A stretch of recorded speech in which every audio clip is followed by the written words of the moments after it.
Doctor आशीष दीक्षित जी। महाराज जी, आपके चरणों में कोटि कोटि प्रणाम। महाराज जी, मेरे जीवन में अपार संघर्ष के बाद भी आपके सानिध्य में आकर परम सुख प्राप्त हो रहा है।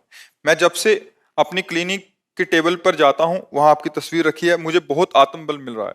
प्रभु जी, एक चिकित्सक होने के नाते मैं पूर्ण निष्ठा से अपना कर्म कर रहा हूं और सामाजिक जीवन में मुझे बहुत सफलता भी मिल रही है। प्रभु जी, मैं केवल ईश्वर में आस्था रखकर अपने मरीजों को श्रेष्ठ लाभ देने के उद्देश्य से जीवन जीना चाहता हूं, लेकिन जीवन के कई ऐसे घटना चक्र हैं जो जीवन में निराशा प्रदान करते हैं। मन विचलित हो जाता है। प्रभु जी, मैं जिम्मेदारियों से भाग भी नहीं सकता और जिम्मेदारियों के साथ नहीं, नकारात्मक पैदा। निराशा देखो, निराशा तब होगी ना जब आप आशा करोगे। आशा ही परमम दुखम, नैराश्यम परमम सुखम। यही तो रात से नहीं समझ में आ रहा है। आशा ही परमम दुखम, नैराश्यम परमम सुखम। आशा एक राम जी से, दूजी आशा छोड़ दे। नाता एक राम जी से, दूजा नाता तोड़। बिल्कुल सरल भाषा में समझो। प्रभु की शरण में हो तो ज्यों ज्यों राखत हो, त्यों त्यों रहियत हो हे हरि। आप जैसे रख। फिर हमें दुख किस बात का? अगर हमें कोई गाली दे रहा है तो हमारे पूर्व पाप नष्ट कर रहा है। जो हमें दंड भोगना पड़ता वो कटु वचन से दूर कर रहा है। कितना बढ़िया, सुन लिया बस खत्म। वही दंड भोगना पड़ता। जो निंदा कर रहे हैं, अपमान कर रहे हैं, जैसे कोई किसी ने कहा, आप कहते हो सहो, अगर हम सहेंगे तो बढ़ता चला जाएगा, तो तुम रोक लो। तुम रोक लो। अभी तुम शुरू करोगे, जेल जाओगे, जीवन भर बंदी बन करके दुख भोगोगे। और तुम चुप रहोगे ना तो उसका कर्म उसे नष्ट कर देगा। तुम्हारे नष्ट करने की जरूरत नहीं है। अवश्य में भोक्तव्यम कृतम कर्म शुभाशुभम। वो अशुभ कर्म कर रहा है ना, तुम बचाओ अपने आप को। उसको दंड उसका कर्म दे देगा, किसी और को देने की जरूरत, तुम्हें देने की जरूरत नहीं। शांत रहो, गंभीर रहो। भगवान सबका भरण पोषण करते हैं। अपने कर्तव्य में कायरता मत रखो। जैसी परिस्थिति आवे उसमें निराश मत हो। आगे बढ़ते चले जाओ। देखो, ये पक्का समझो, चाहे कोई कितना भी धर्मात्मा हो, रात आएगी। रोक सकेगा? पर लाइट के द्वारा तुम अपने प्रकाश में जी सकते हो। रात पूरी तुम हटा दो, ऐसा असंभव है, पर तुम अपने कमरे में लाइट जलाकर सुखपूर्वक रात्रि के दुख से रहित हो सकते हो। ऐसे ही संसार में ये द्वंद्व छाए हुए हैं। सुख दुख, लाभ हानि, मान अपमान, निंदा स्तुति, जय पराजय, जन्म मृत्यु, ये द्वंद्व एकदम छाए हुए हैं। इसको तुम हटा नहीं सकते। तुम ज्ञान का प्रकाश करके अपने हृदय में इस अज्ञान द्वंद्वों से द्वंद्वातीत हो सकते हो। अगर अपने को सुधारने चलो तो तुम्हारे हृदय में द्वंद्व व्यापेंगे नहीं। संसार में नहीं रहेंगे, ऐसा नहीं। जो जितना अपने को बदलना चाहता है वही बदल पाया है। किसी की सामर्थ्य नहीं है कि बदल पावे। इसलिए निराशा और आशा, इन दोनों से हटो। आप चाहते हो जागतिक उन्नति, प्रभु पता नहीं आपको किस जगह पहुंचाना चाहते हैं। शायद वो अपना अंग सेवी बनाना चाहते हो, जगत में ना फंसाना चाहते हो। आपको क्या पता वो क्या देना चाहते हैं। हम लोगों की हालत ये है, जैसे एक गरीब आदमी गांव का किसी चक्रवर्ती सम्राट के समीप जाए और सम्राट प्रसन्न होकर के कहे, मांगो जी क्या चाहिए। उसे जी कहे, एक बैल है, गाय है, भैंस है, 1 साल के लिए चारा दे दीजिए और सब पूरे घर को एक जोड़ी कपड़ा दे दीजिए और साल भर के लिए भोजन दे दीजिए।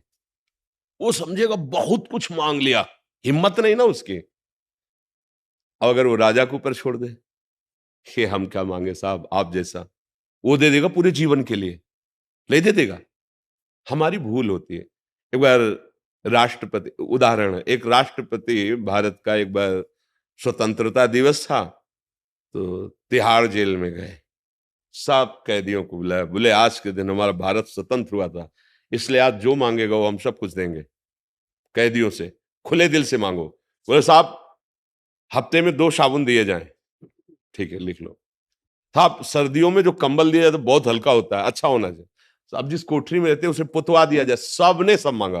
वो एक बड़ा चतुर था, बाद में उठा और गया, बोले साहब जेल से मुक्त कर दीजिए। बोले इसको मुक्त कर। सब बोले मुझे, बोले नहीं तुमने साबुन मांगा, तुमने तुम्हें मुक्त ले। ऐसे ही है, हमारी हालत ऐसी है कि अगर भगवान भी मिल जाए ना तो इसी जेल में संसार दुख खा ले, लड़का दे दो, रुपया दे दो। हाँ हाँ, ये ये नहीं कहेगा कि मुझे जीवन मुक्त कर दो प्रभु अपनी माया से। बस हमारी हालत यही है। तो हमें चाहिए कि हम आशा प्रभु के ऊपर छोड़ दें। जैसे चाहो आप मेरे स्वामी हो, कर्तव्य में प्रमाद नहीं करूंगा,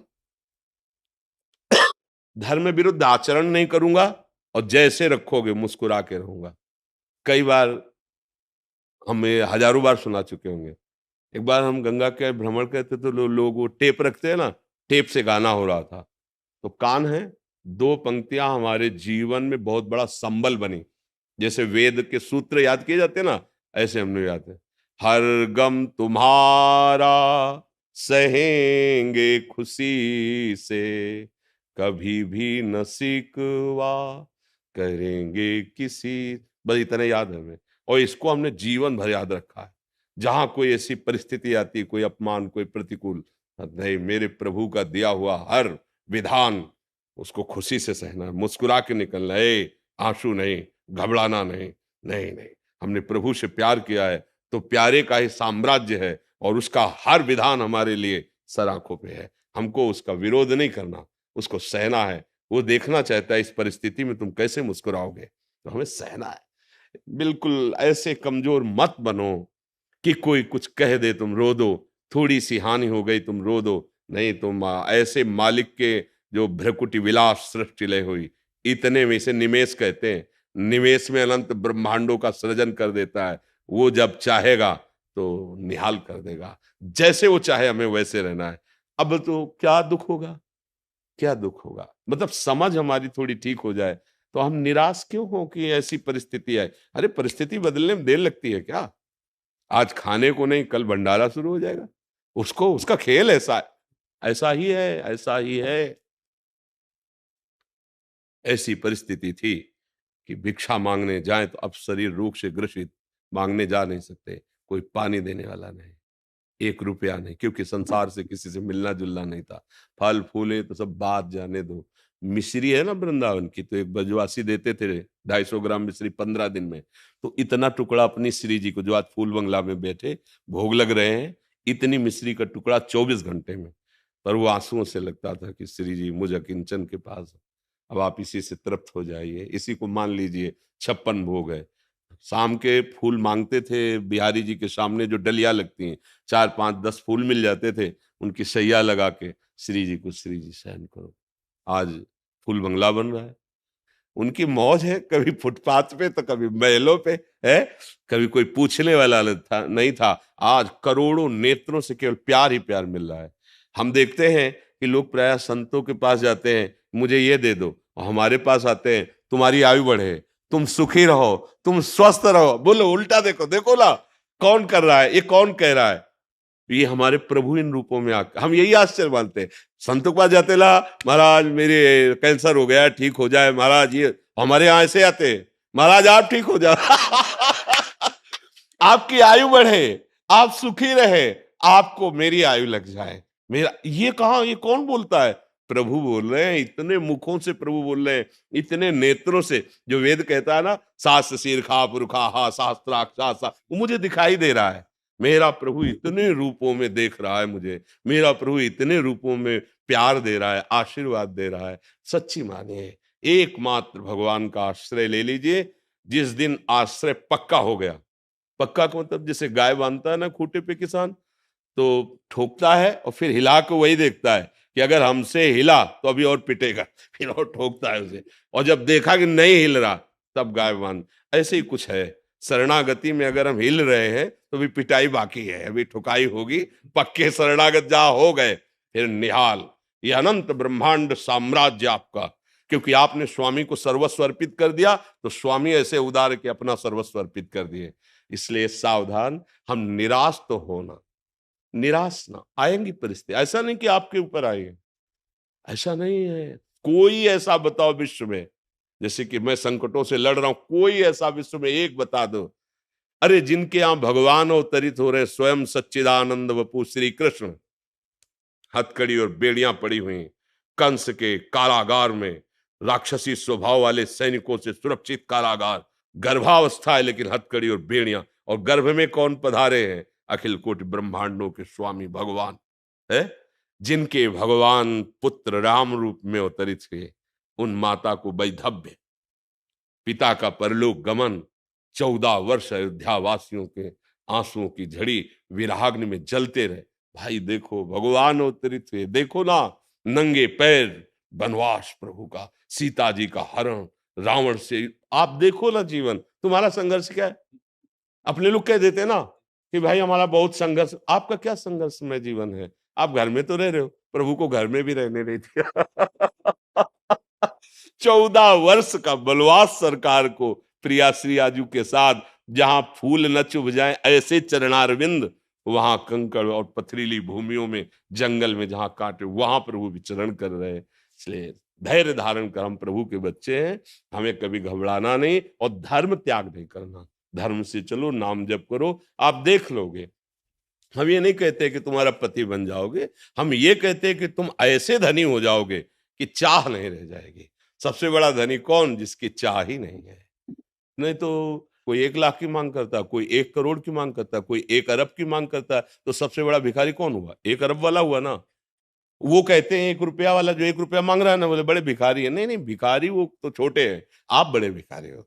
आपको 1 अरब चाहिए, वो 1 रुपये में संतोष कर लेगा, तुम्हें 1 अरब में संतोष रहे। धैर्य पूर्वक विवेक के द्वारा समझो, हम प्रभु की कृपा से संतुष्ट हो जाएं, चाह मिट जाए, आनंद हमारे हृदय में उल्लसित हो रहा है। किसी बाहरी वस्तु और क्रिया से जो आनंद प्राप्त होता है वो आनंद नहीं है, वो आनंद कोश से है। और जो आनंद सच्चिदानंद स्रोत से प्रकट होता है वो अबाध होता है, कभी बाधित नहीं होता।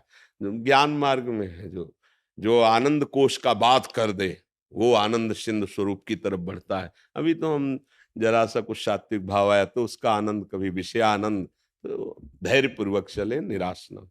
डॉक्टर अरुणेश कृष्ण शास्त्री जी, श्री रामानुजा गौरी गोपाल संस्कृत गुरुकुलम के प्रधानाचार्य। महाराज जी, आपके चरणों में कोटि कोटि प्रणाम। महाराज जी, वास्तविक कल्याण का मार्ग क्या है? सब साधन कर यह फल सुंदर, प्रभु पद पंकज प्रीति निरंतर। अनन्य चेताः सततम यो माम स्मरति नित्यशः, तस्याहं सुलभा पार्थ नित्य युक्तस्य योगिनः।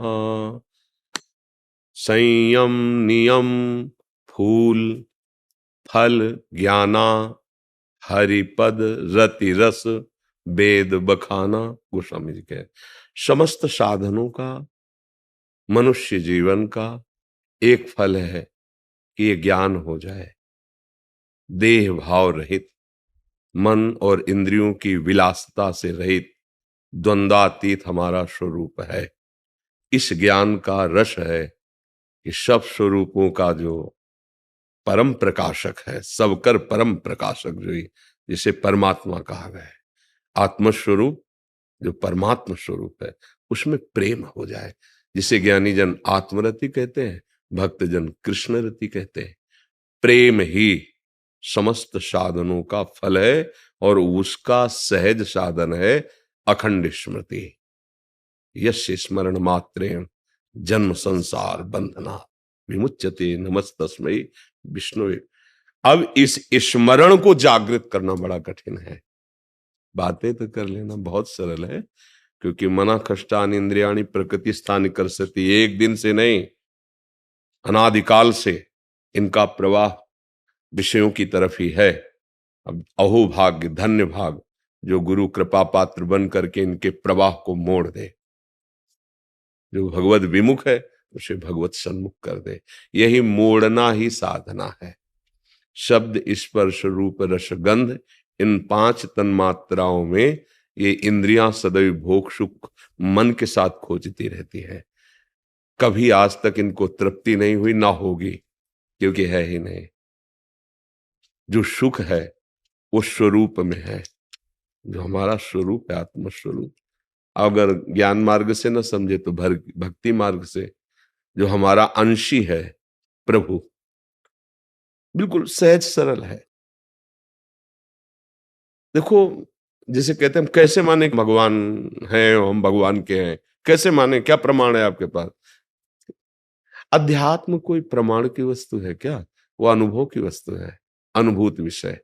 वो कोई प्रकृत राम अतर्क बुद्धि मन बानी, जो मन बुद्धि के अतर्क है उसे कैसे हम प्रमाणित करें? पर पिता का ये पुत्र है तो उसमें कुछ गुण मिलते होंगे, स्वभाव मिलता होगा, तो पहचाना जा सकता है कि तुम अमुक के लड़के हो क्या?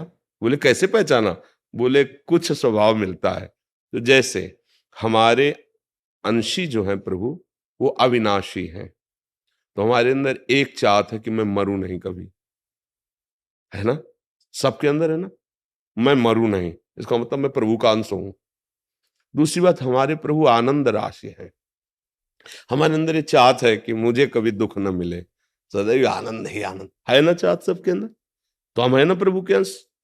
तीसरी बात है कि हर परिस्थिति में मैं शांत रहूं, नहीं, शांति में ये दुनिया प्रपंच छोड़ो, कुछ मिनट तो यार शांत रहने दो, शांति की चाह है, क्योंकि हमारे जो प्रभु है ना, शांताकारम, तो है ना हम प्रभु के अंश, क्योंकि हमें शांति चाहिए।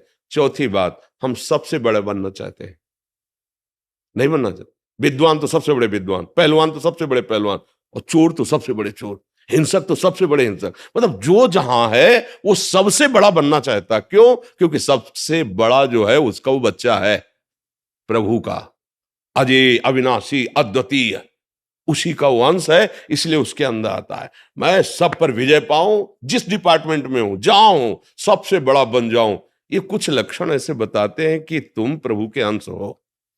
बोलो सबकी मांग है ना, ये पूरा प्रयास इसी के लिए है कि नहीं? ये चार बातें अपने जीवन में देखो, सबका प्रयास, विद्वान मूर्ख बेविचारी इंद्रिय जीत, जो भी जहां भी जैसा भी, ये चार बातें सबकी मांग है। मैं अविनाशी हो जाऊं, मरूं नहीं, मुझे कभी दुख न मिले, सदा आनंद में रहूं, मैं कभी अशांत ना हूं, शांति प्राप्त हो, और मैं सबसे बड़ा बन जाऊं, है ना? ये चारों बातें प्रमाणित करती हैं कि मैं भगवान का बच्चा हूं, क्योंकि ये भागवतिक लक्षण है, और अनुभव करो तुम्हारे अंदर ये है कि नहीं है, इसका मतलब तुम भगवान के अंश हो। और ये चारों बातें जगत में नहीं मिलेंगी, ये जगदीश में मिलेंगे। जगत में तुम चाहे जितने बड़े बन जाओ, तुम्हारे बाप कोई न कोई है किसी भी डिपार्टमेंट में, कहीं भी आपकी पहुंच नहीं, लेकिन आपसे बढ़कर है, विद्या में तो, गुण में तो, बल में तो, क्योंकि वो अनंत है, इसलिए खोजते चले जाओगे तो एक महाबलशाली मिलेगा जिसके बल के आगे किसी का बल नहीं। जाके बल लवलेस थे जीते चराचर धार, वो प्रभु जिसके एक लव मात्र बल से चराचर जगत पर विजय प्राप्ति की। अरे दस कंदर, मैं उनका दास हूं जिनकी प्रिया का अपहरण करके तू लाया है। वो महाबल, वो महाज्ञान समुद्र, वो महारूप समुद्र, जो भी जैसे भी, हमारा परम लक्ष्य है भगवान की प्राप्ति। ज्ञानी जन जिसे आत्मा कहते हैं, योगी जन उसे परमात्मा कहते हैं, भक्त जन उसे भगवान कहते हैं, प्रेमी जन उसे अपने प्यारे लाडिले कहते हैं। उनके ये सब शब्दावली हैं, जिस रूप में चाहो जैसे चाहो, ये यथा माम प्रपद्यन्ते तास तथैव भजामि। जैसे ये भगवान का प्यार देखो, जैसे चाहो, तो आज चाह रहे हो ना पत्नी रूप में, वही बना है, पुत्र रूप में वही बना है, जो तुम दृश्य देख रहे हो भेद में वही बना हुआ है। मत्ता परतरम नान्यत् किंचित् अस्ति धनंजय, मैं ही मैं हूं, मैं ही मैं। अब बस ये कि तुम चाहते क्या हो। अगर तुम विषय चाहते हो, जगत चाहते हो, तो और कोई नहीं, कृष्ण ही बना हुआ है, कोई नहीं, किंचन मात्र। वो वेद कहता है सर्वम खलमिदम ब्रह्म नेना नास्ति। तो फिर जब किंचन मात्र कोई और है ही नहीं, तो विषय भी तो वही बना है, पर ये तुम जानते नहीं हो, इसीलिए तुम भोक्ता भाव किए हो, यही तुम्हें फंसाए हुए है। इसलिए मन वचन कर्म से गुरुजनों का आश्रय लेकर उनके अमृतमय वचनों का हम आदर करते हुए श्रवण करें, मनन करें और आचरण में उतारें, तो परम लक्ष्य की प्राप्ति निश्चित, क्योंकि वो है, प्राप्त है, केवल अनुभव करना है। सच्ची बात, उसको उपजना नहीं, कोई साधना की उपज नहीं, परमात्मा ज्ञान या परमात्मा प्रेम वो है। जैसे प्रेम है, वही प्रेम हमारा देह में है, देह संबंधियों में है, भोगों में है। भगवान का प्रेम कैसे जागृत होता है? सबकी ममता ताग बटोरी, वो मम पद मन ही बांध पर डोरी, वही प्रेम है ना, वही बिखर गया असत में तो राग कहा गया, मोह कहा गया, आसक्ति कही गई। लेकिन वही समिट गया प्रभु की तरफ तो अनुराग कहा गया, प्रेम कहा गया। कोई अलग चीज नई उपजती नहीं साधना से। जो तत्व ज्ञान है, जो तत्व है, जिसको हम भूले हुए हैं, उसी की स्मृति आ गई। नष्टो मोहा स्मृति लब्धा तत्प्रसादान में। कोई नई चीज तो नहीं हुई ना। पूरी गीता सुनने के बाद कोई नई चीज उपजी क्या? नहीं। जो अंधकार कोहरा था भगवान के वचन रूपी सूर्य के प्रकाश से नष्ट हुआ तो स्मृति हो गई। किसकी? अपनी स्मृति हो गई, अपने स्वरूप की स्मृति। पूर्व से ही विद्यमान थी, है जो पूर्व से ही विद्यमान थी, हाँ, उसकी स्मृति, उसकी स्मृति, उसी का अनुभव हो गया। साधना से कोई नई वस्तु प्राप्त नहीं होती है। हाँ, जिसको हम भूले हुए हैं। जासु कृपा सब भ्रम मिट जाई, गिर जासु कृपाल रघुराई। गुरु प्रसन्न साव अनुकूला, और मिटी सकल कल्पित भय सूला। जो कल्पनात्मक भय था रस्सी में सांप का, वो भय नष्ट हुआ। न सांप पहले था, न वर्तमान में है, न भविष्य में रहेगा। केवल माना हुआ हमारा भय वो छूट गया, वो रस्सी ही थी। ऐसे ही जैसे स्वर्णकार कुंडल के अलग पैसे नहीं देगा, हार के अलग पैसे नहीं देगा, कंगन के अलग पैसे नहीं देगा, वो वजन में सोने के पैसे देगा। कितना सोना है? 5 तोला। बोले कंगन अलग है, हार अलग है, अंगूठी। हमको इससे मतलब नहीं है, हमको सिर्फ स्वर्ण से मतलब। हमारे तराजू में स्वर्ण है और उसकी पेमेंट लो, क्योंकि वो स्वर्ण देखता है, आकार नहीं देखता। ऐसे ही जो ज्ञानी है वो शब्द में एक तत्व देखता है। जितने भी कुंडल कंकण आदि बने हुए हैं वो स्वर्ण ही है। ऐसे ही जड़ चैतन्य जो भी बना हुआ है वो परमात्मा ही है। ऐसा बोध हो गया वो जीवन मुक्त हो गया। जीवन मुक्तता ही, भगवत प्रेम ही इस जीवन का चरम लक्ष्य है। और उसकी प्राप्ति, जो विस्मृत है उसकी स्मृति, जो स्मृति में उसकी विस्मृति। हम संसार के सन्मुख है, स्वरूप से विमुख है, प्रभु से विमुख है। अब थोड़ा उल्टा होना पड़ेगा, प्रभु के सन्मुख, संसार से विमुख। हम प्रभु को साधन बनाए हुए हैं, साध्य विषय को बनाए हुए हैं। थोड़ा उल्टा कीजिए, साधन विषय बना लीजिए, साध्य प्रभु बना लीजिए, नियाल हो जाएंगे। जहां है वही भगवत प्राप्ति हो जाएगी। प्रशांत जी राजस्थान से। गुरुदेव आपके चरणों में कोटि कोटि प्रणाम। गुरुजी, राधा रानी और आपके कृपा से पिछले 4 महीने से भजन करना प्रारंभ किया है। जब से भजन प्रारंभ किया है मेरे और मन के बीच हमेशा एक द्वंद चलता रहता है। हमेशा एक भय बना रहता है कि मन दोबारा ना गिरा दे। विषम संसारिक परिस्थितियों में मन पर निरंतर रखने के लिए अतिरिक्त ऊर्जा कैसे प्राप्त करूं? नाम जप से ही, और कोई अतिरिक्त ऊर्जा नहीं। मन तो चंचल सबनते, या को कौन उपाय। साधन को हरि भजन है, कै सत्संग सहाय। अगर हमें साधु पुरुषों का संग मिले और नाम जब चलता रहे तो सब सामर्थ्य आ जाएगी। क्योंकि आनी नहीं है, आप में जागृत होनी है। देखो प्रभु है ना, ये हम प्रभु के अंश हैं। अब हमें और क्या चाहिए? बस उनको भूल गए हैं और बाहरी शरीर को मैं मान लिया है और जगत के भोगों को सुख मान लिया है। बस मान प्रतिष्ठा जगत भोग, यही हमारी ताकत को कम कर दिए हैं, मतलब विस्मृत कर दिए हैं। अगर ये जागृत हो जाए तो काम क्रोध लोभ मोह मद मत्सर हमारी ही सामर्थ्य से सामर्थ्यवान है। अगर हम स्वीकृति न दे तो किसी भी विकार की ताकत नहीं कि हमारे हृदय में हलचल पैदा कर सके। देखो आप ही स्वीकार करते हैं मैं भोगूंगा ये विषय, जबकि ये चाल मन की और इंद्रियों की है।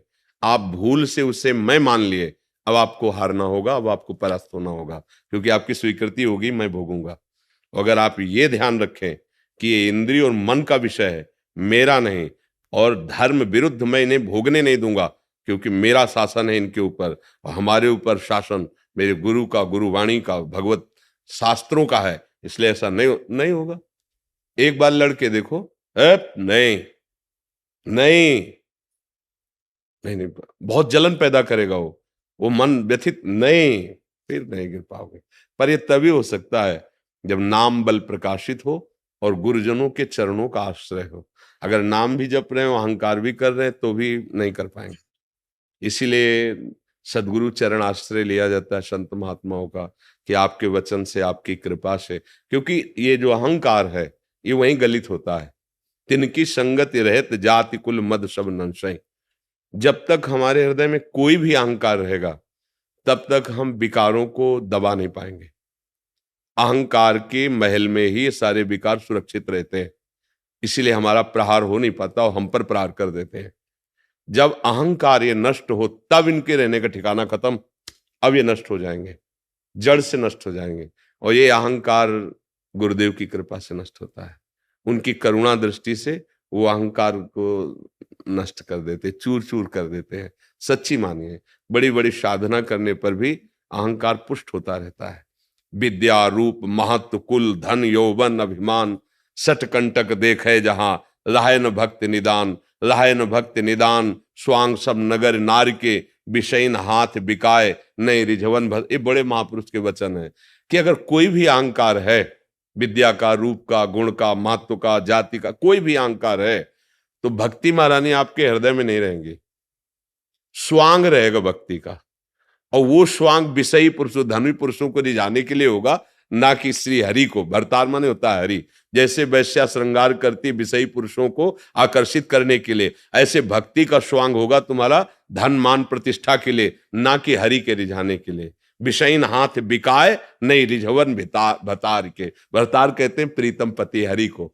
तो ये अहम जो है जब तक है तब तक हमको ये परास्त करता रहेगा। इसीलिए भगवान के प्रेमी जन, इनका चिंतन, इनकी शरणागति, इनके मुख से निकले वचन वही सामर्थ्य दे रहे हैं। ऐसा मानो जैसे आप कह रहे 4 महीने से मैं भजन, तो मुझे आपके वचनों ने भजन में लगने की प्रेरणा भी दी और सामर्थ्य दी और विषयों को देखने की सामर्थ्य दी। मन कब विषयों में जाता है ये सामर्थ्य दी, तो अब आगे जीतने की भी सामर्थ्य दे देंगे। मुझे चिंता क्या करनी, अभी निश्चिंत हो जाओगे। कोई भला आदमी तुम्हें निमंत्रण दे, चाहे वो फोन से दे, चाहे चिट्ठी भेज दे, चाहे स्वयं कोई आदमी भेज दे, समझना बात। अब आप आ गए उसके निमंत्रण में, उसने पत्तल बिछा दिए, दोना डाल दिए। अब आप चिंतित हो रहे हो कि कब रसगुल्ला आवे, कब सब्जी आवे, कब। धैर्य रखो, वो धर्मात्मा, उसने अगर निमंत्रण दिया है, दोना पत्तल डाल दिए है, तो तुम्हें भूखा नहीं उठने देगा, वो पवाएगा। ऐसे ही संसार सागर में हम फंसे हुए थे, उस अव्यक्त परमात्मा की कृपा से वाणी रूपी निमंत्रण पहुंचा, आओ परमार्थ में, चलो परमार्थ में। अब दोना पत्तल भी बिछ गए, ये नहीं करना चाहिए, ये करना चाहिए, ऐसे करने से परमानंद मिलता है, ऐसे करने से दुर्गति होती है, दोना पत्तल बिछ गए। अब परमानंद का भोग भी वो पवा देगा। हमें बिल्कुल निश्चिंत रहना है। करो सदा तिनके रखवारी, जिम बालक राखे महतारी। पर हमें थोड़ा युद्ध करना होगा। ना ना ना, व्यतिरेक नहीं नहीं, ये शास्त्र विरुद्ध है, गुरु की आज्ञा के विरुद्ध है। तू चाहे जलाए नहीं, मार भी दे मुझे, तो मैं ये नहीं करूंगा। बस जीत गए, बस यही जीत गए। वो तुम्हारी सामर्थ्य से सामर्थ्यवान है, तुम्हें मार नहीं सकता, तुम्हें जला नहीं सकता। तुम जब तक दस्तखत नहीं करोगे, कोई भी विकार तुम्हारे हृदय को परास्त नहीं, क्षुब्ध करेगा, परास्त नहीं कर सकता। ये बात समझना है। नाम का बल और विवेक दो इस संसार समुद्र से पार कर देंगे। होए विवेक मोह ब्रह्मभागा, तब सब विषय विलास विरागा। और नाम जब ऐसी सामर्थ्य है कि किसी भी विकार के ऐसी जोर की टक्कर नहीं होगी कि आप गिर जाओ। सहने की सामर्थ्य, सहत सहत बाढ़े भगत गृह तन गुरु हितगार। ऐसा नहीं है, आप में बहुत सामर्थ्य है, बस उसको जागृत कीजिए और चिंता मत कीजिए। समझ रहे हैं आप? कोई संशय जी? हरिकृष्ण वाजपेयी जी कानपुर से, सादर प्रणाम पूज्य गुरुदेव। महाराज जी, ठाकुर जी ही सबके हृदय में वास करते हैं, वे ही हर जीव को नियंत्रित करते हैं, परंतु ना चाहते हुए भी मनुष्य पाप क्यों कर देता है? ठाकुर जी वास करते हैं, पक्का वास करते हैं, लेकिन अपने हाथ में डोरी नहीं लेते हैं। पूरी की पूरी डोरी दे दी। सबका रथ थोड़ी ठाकुर जी हाँकते हैं, अर्जुन का रथ हाँकते हैं। अर्जुन कौन? देखो, तब तक नहीं बोले, चुपचाप मौन सारथी की तरह बैठे रहे। जब उन्होंने प्रभु से उतर के रथ से और प्रणाम किया और कहा, कार्पण्य दोषो पहत स्वभावा प्रच्छामि त्वाम धर्म सम्मूढ़ चेता। मैं मूढ़ चित्त कायरता रूपी दोष से युक्त हो रहा हूं। शिष्यस्ते हम साधिमाम प्रपन्नम, मैं आपका शिष्य हूं। तब भी भगवान नहीं बोले प्रपन्नम, मैं आपका शरणागत हूं, आपके सिवा मेरा कोई नहीं, हे कृष्ण परम श्रेय क्या। तब बोले प्रभु। तो जब तक शरणागत नहीं होगे, अपने में कुछ ज्ञान रखोगे क्या कह रहे? कार्पण्य दोषो प्रहत स्वभावा पृच्छामि त्वाम धर्म सम्मूढ़ चेता। मेरी चित्त वृत्ति मूढ़ हो रही है प्रभु, मैं अपने स्वभाव से क्षत्रिय धर्म से गिर रहा हूं, मेरे में कायरता रूपी दोष आ रहा है प्रभु। मेरी अब कोई सामर्थ्य नहीं रहेगी कि मैं समझ पाऊं कि मेरा कल्याण किसमें, इसलिए मैं आपकी शरण में हूं, आपका शिष्य हूं। अब आप शुरू हो गए, रथ भी हाँक रहे हैं, वो अंदर भी सारथी बन के बैठ गए, उपदेश पूरा करके मोह का नाश कर दिया। सबके हृदय में भगवान बैठे हैं। गोस्वामी तुलसीदास जी लिख रहे हैं, सबके हृदय अछत अविकारी, सकल जीव दीन दुखारी, तहां वेद यस कारण राखा, भजन प्रभाव संत श्रुति भाखा। सबके हृदय में बैठे पर बिल्कुल पर्दा डाले, 3 पर्दा पड़े, सतोगुण रजोगुण तमोगुण, श्वेत लाल काला, बिल्कुल नहीं दिखाई दे सकते। है देखो बोला कहाँ है, और यही है, यहीं बैठे सबके हृदय देशे तिष्ठति, यहीं विराजमान है। अब ये पर्दा हटे तब उनका साक्षात्कार हो, फिर वो तुम्हें संभाल लेंगे। तो अभी अहंकार संभाल रहा है, अभी भगवान थोड़ी संभाल रहे हैं। मैंने किया मैं करूंगा, मैंने खाया मैं खाऊंगा, मैंने भोगा ये भोगूंगा, ये अहंकार। और सुनो राम कर सहज शुभाऊ जन अभिमान कहो, ये अभिमान समर्पित कर दो, अभी हाथ में डोरी हो जाए, पाप हो जाए तो मैं बता देना।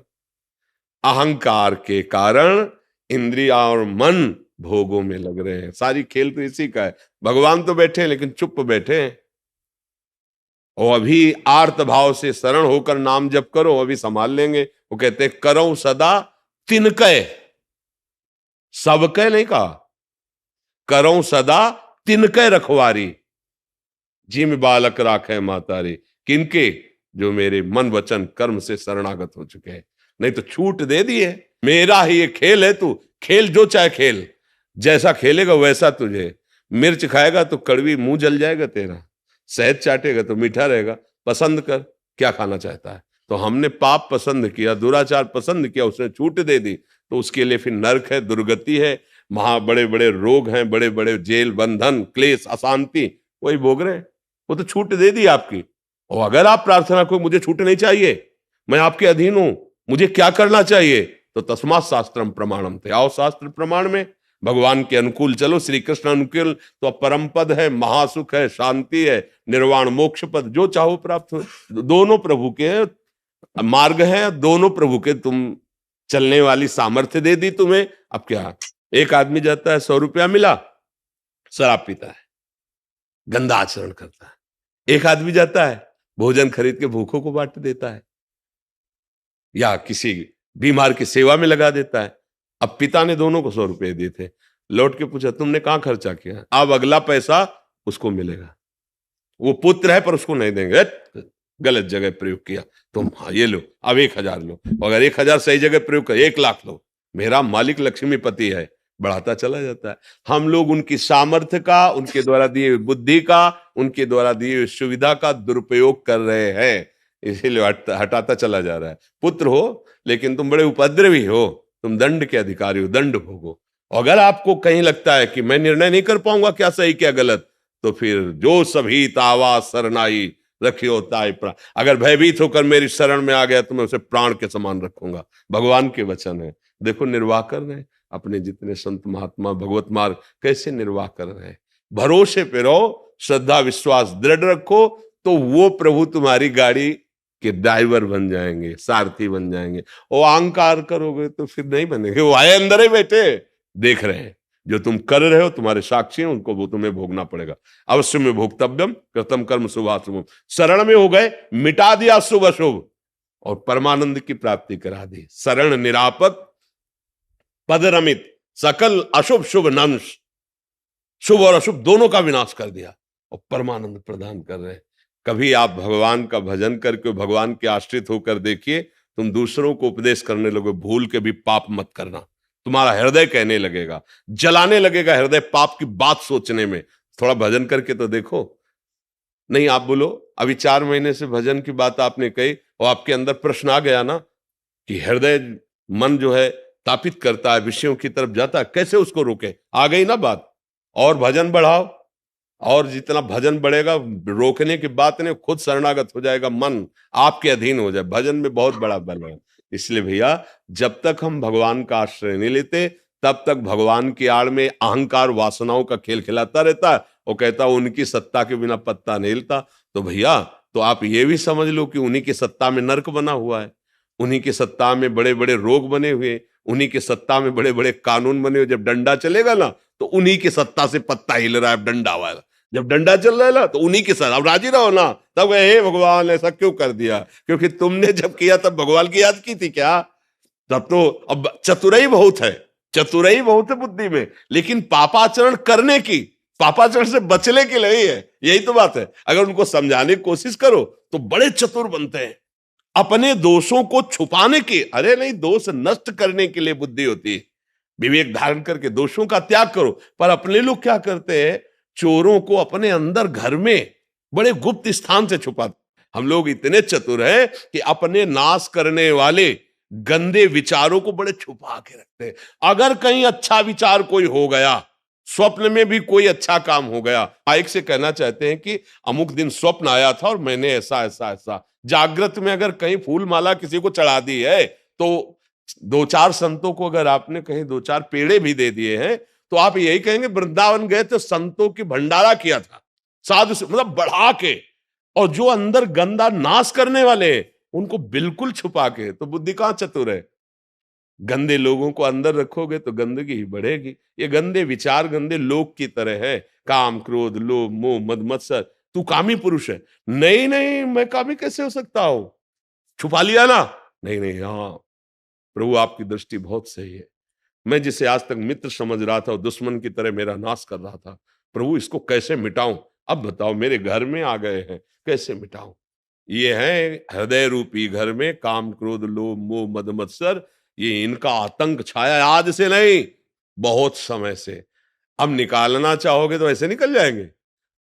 जो दुष्ट स्वभाव वाले लोग को आप घर में रख लो किराए में, और 10-5 साल रह जाने तो फिर बताओ, आप निकाल के दिखाओ। वो आतंक मचा देंगे ना, वैसे ही आतंक मचाते हैं। अब भजन करना चाहते हैं और वो है गंदे विचार वाले, तो लड़ाई शुरू करते हैं। फिर क्या करे? जोरदार आदमी के हाथ में दे दे कि घर खाली करवाओ, ये ले पेमेंट। होता है ना उनसे बढ़ करके। तो या तो परिचय है तो देख करके ही खाली कर देंगे, नहीं तो पिट के खाली कर देंगे। तो सबसे जोरदार भगवान है। श्वास रूपी कीमत उनको दे दो। ये जो श्वास है, राधा राधा राधा राधा, सब खाली हो जाएगा हृदय। कोई काम क्रोध लोभ मोह मद मत्सर नहीं है। ये सब विकार नष्ट हो जाएंगे। आवागमन से मुक्त, परम शांत, परम सुखमय हो जाएंगे। नीलेश जी, महाराष्ट्र से। महाराज जी, आपके चरणों में कोटि कोटि प्रणाम। गुरुदेव, आज की युवा पीढ़ी अध्यात्म के बजाय पश्चिमी सभ्यता संस्कृति को बढ़ावा दे रही है। हमें क्या करना होगा कि वो भारतीय संस्कृति सनातन धर्म के प्रति जो हम गौरव महसूस देखते हैं, जो हम सुनते हैं, जो हम बोलते हैं, उसी का चिंतन होता है। जो हम चिंतन करते हैं, उसी का संकल्प बनता है। जो संकल्प बनता है, वैसी क्रियाएं होती हैं।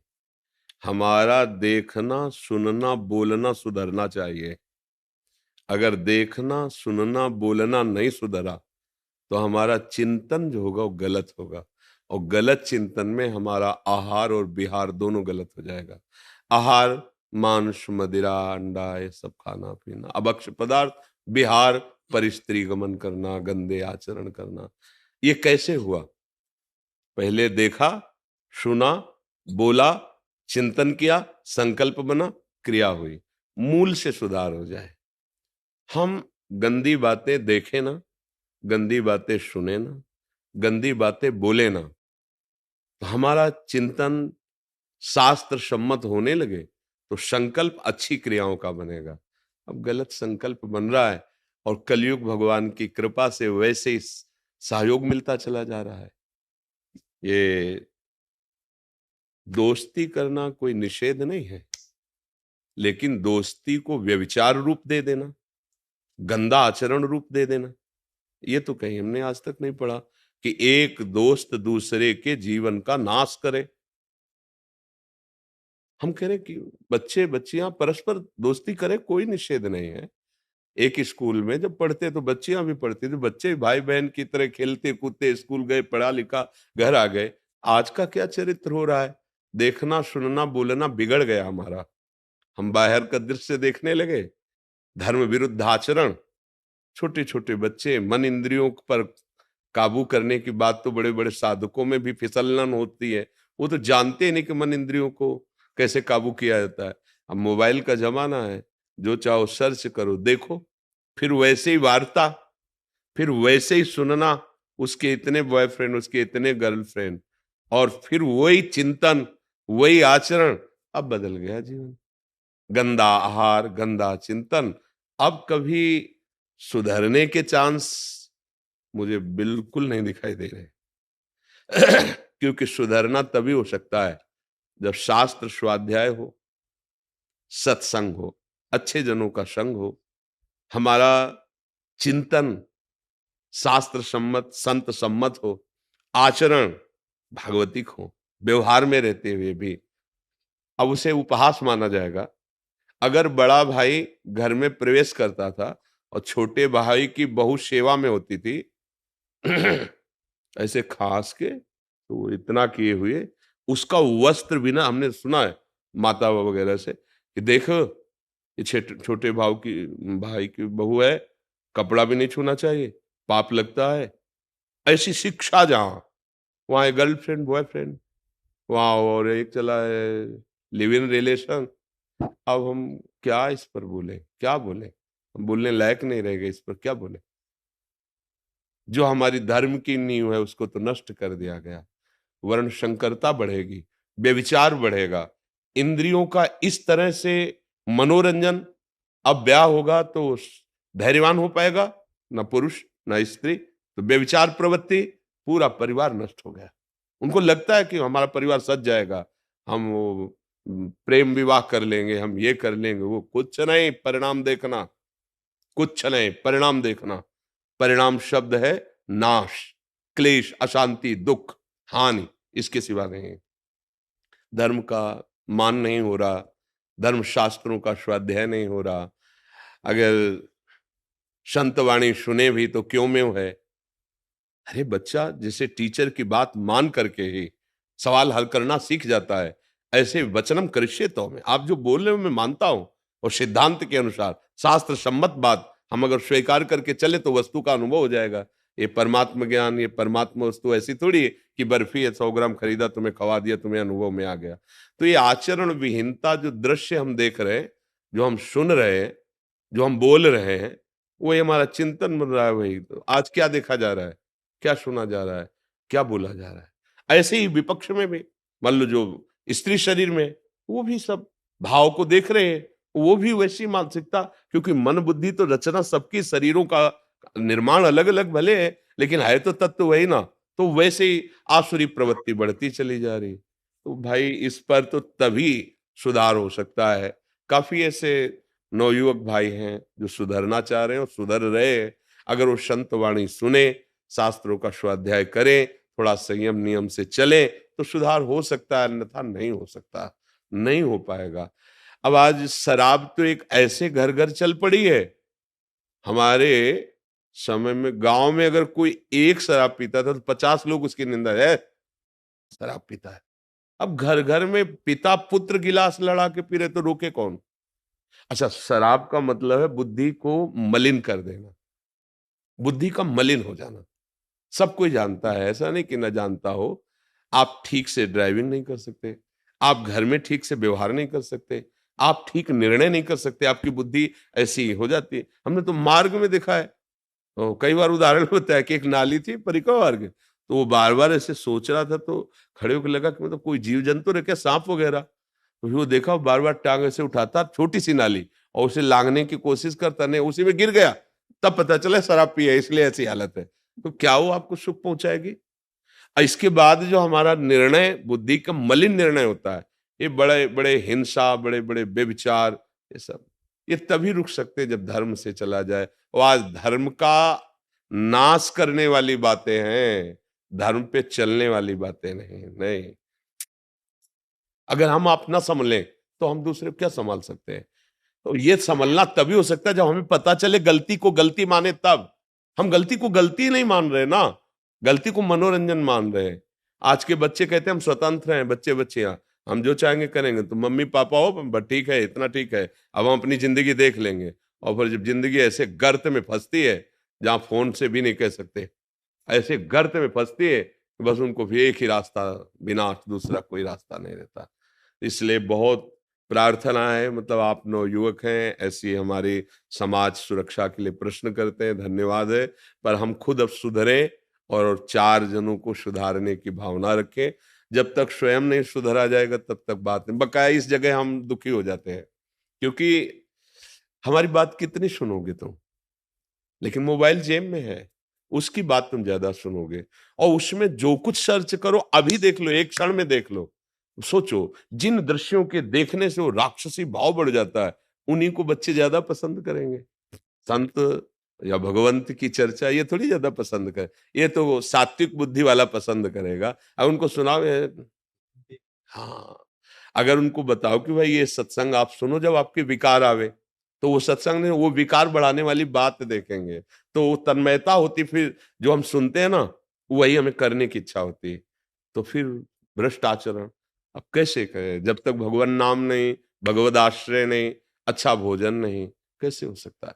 अब आप अच्छे भोजन में ले लीजिए घी दूध, अच्छे भोजन में कहा जाता है दूध लोग ऐसे पैसे के लिए बनाते हैं कि उनसे खुद कहो अपने बच्चे को पिलाओ, जो तुम्हारा बच्चा है यही दूध पिलाओ जो तुम दूसरे को बेचने जा रहे हो। वो नहीं पिलाएगा, क्योंकि जानता है हमने ऐसे पदार्थ मिलाए जिनमें आंतें खराब हो जाएंगी बच्चे को जीवन, और दूसरे का बच्चा वही दूध तुम बेचने जा रहे हो। घी, अभी हमें परसों किसी ने दिखाया, एक छोटी फैक्ट्री पकड़ी गई, वो सब बैठे हुए इसको दिखाए, नाम वो 3-4 घी के नाम ले रहे थे, उनके पैक रखे हुए थे और उसकी सामग्री घी बनाने वाली रखी हुई थी, घृणित चर्बी ये वो।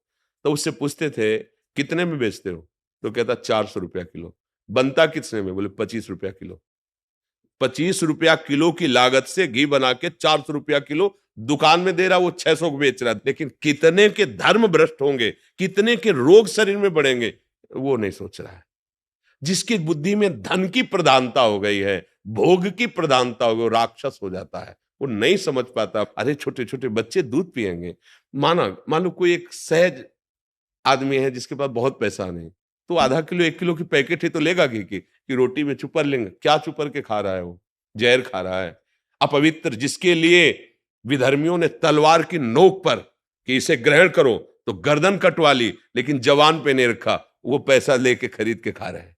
कैसे, मतलब इस विषय पर कैसे बोला जा सकता है। जब तक अपने लोग सुधार ना करें, हमारा समाज धन को प्रधान रख करके भ्रष्ट होता चला जा रहा है, भोगों को प्रधान रख करके भ्रष्ट होता चला है। जहां धन की प्रधान बुद्धि रखी जाएगी, भोगों की प्रधान बुद्धि रखी है, वहां राक्षसी बुद्धि आ जाती है, और राक्षसी बुद्धि कुछ भी करवा सकती है। आप देख रहे हो ना, उसी को कहा जाए कि तू अपने बच्चे को पिलाए दूध जो बना के बाजार में बेचने जा रहा है, वो नहीं पिलाएगा, क्योंकि जानता मैंने ऐसा ऐसा इसमें केमिकल मिलाया है।